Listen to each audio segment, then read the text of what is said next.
Innalillahi wa inna ilaihi rojiun. Duka mendalam terjadi di ajang Musabakoh Tilawatil Quran MTQ ke-33 tingkat Provinsi Sulsel di Takalar, Minggu tanggal 5 Mei subuh.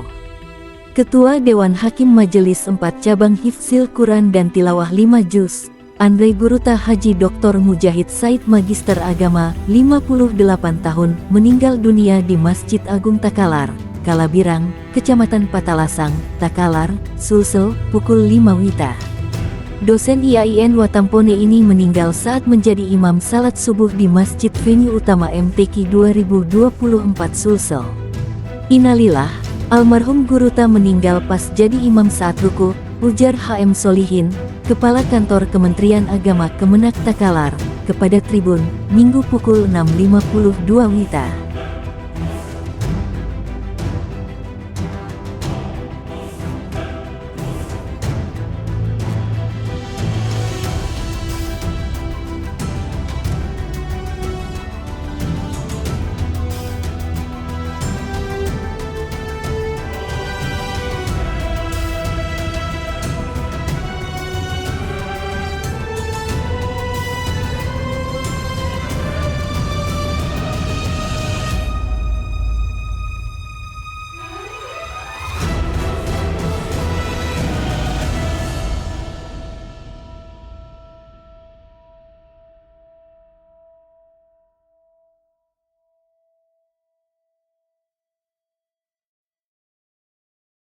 Download Tribun X sekarang, menghadirkan lokal menjadi Indonesia.